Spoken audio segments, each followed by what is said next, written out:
अस्सलाम वालेकुम स्टूडेंट्स, मैं हूं इफ्तिखार हाशमी। आप देख रहे हो मेरा चैनल माई ऑनलाइन स्टूडेंट्स। इससे पहले मैं जो 9th क्लास का और 10th क्लास का मैथ है उसका सेक्शन ए सॉल्व कर चुका हूं और सेक्शन बी भी 9th क्लास का सॉल्व कर दिया है और 1, 2 और 3, 4 जो थ्योरम्स हैं वो भी सॉल्व कर चुका हूँ। तो थ्योरम 5 आज हम सॉल्व करेंगे, ये भी बहुत इम्पोर्टेंट है। तो चलें स्टार्ट करते हैं। थ्योरम 5, इसकी डिस्क्रिप्शन क्या है, क्वेश्चन क्या आएगा। The sum of the measure of the angle of a triangle is 180। कि अगर कोई एक ट्राइंगल है उसके जो एंगल्स हैं उनको आप मेजर करो तो उसका सम 180 होता है। कैसे? फॉर एग्जांपल ये एक ट्राइंगल है ए बी और सी। इसकी जो एंगल्स हैं, इसके एंगल हैं ए बी और सी, इन तीनों को जमा करो तो इसका जो आंसर है वो जो सम है वो 180 होना चाहिए। अब इसको हमने मैथमेटिकली प्रूव करना है। तो सबसे पहले हमारे पास गिवन क्या है, एक ट्राइंगल है ए बी सी। ये एक ट्राइंगल है। तो to prove measure angle A B C, यानी कि ए बी और सी, इन तीनों को अगर हम प्रूफ प्लस करें तो इसका आंसर जो है वो 180 डिग्री है। ये हमारे पास गिवन है और ये हमें प्रूव करना है। तो उसके बाद है ये कंस्ट्रक्शन। हमें कंस्ट्रक्शन क्या करनी है, प्रोड्यूस बी सी। ये बी और सी है, इसको हमने आगे एक्सटेंड कर दिया ऐसे। ठीक है, कितना एक्सटेंड किया, जितना ये यहाँ से यहाँ तक था, बी से सी तक, इतनी आपने इसको एक्सटेंड कर दिया। तो produce B C to D, draw C E parallel to A B. अब आपने इसको प्रोड्यूस किया तो आपने एक यहाँ से इस एंगल, जितना ये एंगल है इतनी ही एक आपने एक जो है वो परपेंडिकुलर ड्रा करना है ये। अब इसका नाम आपने ई रख दिया। इसका एंगल और इसका एंगल सेम होना चाहिए। ये कहाँ पे ड्रा किया, जो आपने एंगल, जो लाइन आपने बी सी एक्सटेंड की थी उसके ऊपर आपने एक परपेंडिकुलर ई और सी ये ड्रा किया। लेकिन ये कितना, इसका एंगल कितना होना चाहिए, जितना एंगल ये था बी का, बी के पैरेलल है ये। बी ए और सी ई ये दोनों लाइनें हो गई parallel. C E is equal to A B. तो ये हमारी कंस्ट्रक्शन थी। तो जब ये हमने सी ई इसके पैरेलल ड्रा की तो दो एंगल बने हमारे पास, एक एंगल 1 और एक एंगल 2। और ये जो होल एंगल था ये हमारा एक्सटीरियर एंगल था। ये यहाँ से यहाँ तक ये होल एंगल था हमारा, ये हमारा एक्सटीरियर एंगल था। एक्सटीरियर एंगल के अंदर दो एंगल बन गए इसके, ये जो लाइन ड्रा की हमने ई सी, इसकी वजह से। तो अब हमने प्रूव करना है। स्टेटमेंट एक्स, दूसरी साइड पे रीज़न है। पहली स्टेटमेंट हमारी ये है कि A B parallel to C E, A B C E के पैरेलल है। ठीक है, और ए सी इज़ अ ट्रांसवर्सल। ए और सी जो है ये ट्रांसवर्सल है। ये हमें कैसे, इसकी रीज़न ये है कि ये कंस्ट्रक्शन है, ये हमने खुद कंस्ट्रक्ट की है ना, ई सी हमने खुद लाइन ड्रा की है। तो ये ए बी सी ई की पैरेलल है और ट्रांसवर्सल भी है, ट्रांसवर्सल है जो इस लाइन को इंटरसेक्ट कर रही है। तो ये हमने कंस्ट्रक्शन लिख दी। उसके बाद दूसरा है measurement angle A is equal to measurement angle 1। ये जो ए एंगल है ये वाला, ये इस एंगल 1 के इक्वल है, कंग्रुएंट है। इसकी रीज़न है alternate angle of parallel lines. तो ये हमने पिछले थ्योरम में पढ़ चुके हैं कि जो दो पैरेलल लाइन हों उनके अल्टरनेट एंगल एक दूसरे के कंग्रुएंट होते हैं। तो ये लाइन ए बी और सी ई चूँकि पैरेलल हैं तो इनके जो एंगल्स होंगे वो भी एक दूसरे के कंग्रुएंट होंगे। तो एंगल ए और जो एंगल 1 है ये एक दूसरे के कंग्रुएंट हो गए, ये वाला एंगल, ये दोनों जो ये एंगल 1 और एंगल ए ये हो गए एक दूसरे के कंग्रुएंट। तीसरी, और इसकी रीज़न भी होगी alternate angle of parallel lines. जो तीसरी स्टेटमेंट है A B parallel to C E, वही A B parallel to C E. B D is transversal. ये जो बी, ये जो पूरी लाइन है यहाँ से यहाँ तक, इसका नाम हमने बी डी रखा। बी डी जो है ये ट्रांसवर्सल है और ए बी पैरेलल है सी ई के। इसकी रीज़न ये है कि कंस्ट्रक्शन है, ये हमने खुद इसको प्रोड्यूस किया था आगे। ये बी सी थी यहाँ तक, ये इसको हमने आगे खुद प्रोड्यूस किया था, ये भी हमारी कंस्ट्रक्शन होगी। जब ये इसके बाद क्या होगा, angle B, measurement angle B is equal to measurement angle two. जिस तरह पहले हमने मेजरमेंट एंगल ए को 1 की इक्वल किया, सेम वही रीज़न है कि measurement angle B is equal to measurement angle two, यानी कि ये बी और ये टू एक दूसरे के कैंग्रुएंट हैं। इसकी भी रीज़न है कि corresponding angle of parallel lines, वो अल्टरनेट एंगल्स जो होते हैं वो भी पैरेलल लाइन की जो होते हैं वो भी इक्वल होते हैं, और जो करस्पॉन्डिंग एंगल होते हैं वो भी दो पैरेलल लाइंस के वो भी एक दूसरे के इक्वल होते हैं। इसकी रीज़न भी आ गई।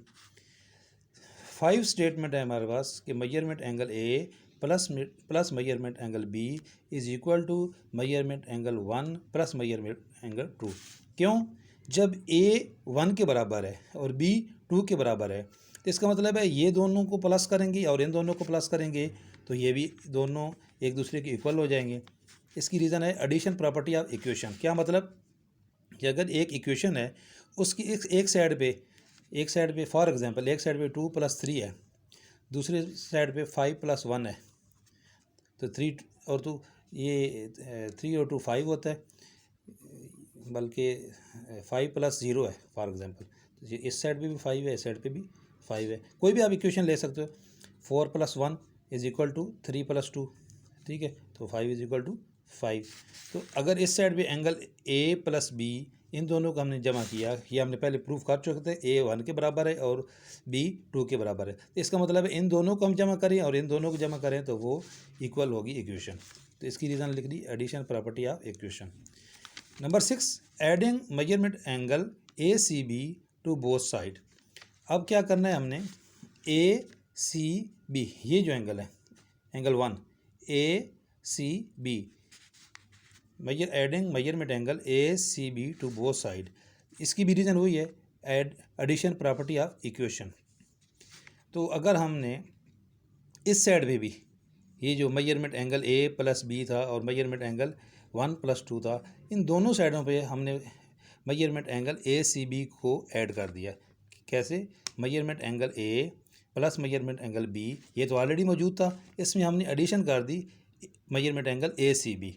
दूसरी साइड पे भी measurement angle A measurement angle 2 ये दोनों मौजूद थे, इसके साथ हमने ऐड कर दी measurement angle A C B. क्या मतलब, एक साइड पे हमारे पास मेजरमेंट एंगल ए भी मौजूद है already, plus measurement angle B भी मौजूद है हमारे पास ऑलरेडी, हमने उसमें ऐड कर दिया measurement angle A C B. ये एक साइड बन गई हमारे पास, measurement angle A measurement angle B plus measurement angle A C B. दूसरी साइड पे हमारे पास मेजरमेंट एंगल 1 ऑलरेडी मौजूद था, मेजरमेंट एंगल 2 भी मौजूद था, इसमें भी हमने ऐड कर दिया measurement angle A C B. A C B को हमने ऐड कर दिया ए सी बी। अब मेजरमेंट ये पूरी हमारे पास इक्वेशन बन गई। Measurement angle A plus measurement angle B plus measurement angle C is equal to measurement angle A C D plus measurement angle A C B.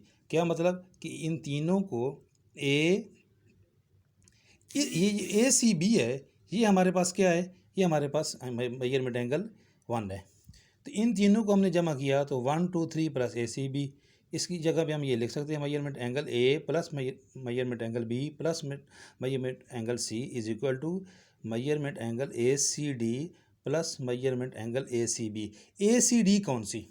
A C D ये पूरा जो है, इस पूरे के अंदर ये दो एंगल हैं, ये पूरा ए सी डी इसके अंदर है, ए सी डी के अंदर ही है ये ए सी बी, ये एंगल और ये एंगल बराबर हो गए। तो क्या मतलब, measurement angle A plus measurement angle B plus measurement angle C is equal to measurement angle A C D. A C D कौन सा है? ये जो एक्सटीरियर एंगल था पूरा, plus measurement angle A C B. A C B ये वाला angle है, ये दोनों इक्वल हो गया। इसकी रीज़न क्या है कि measurement angle 1 plus measurement angle 2 is equal to A C D. 1 और 2 ये दोनों किस पे मुश्तमिल है?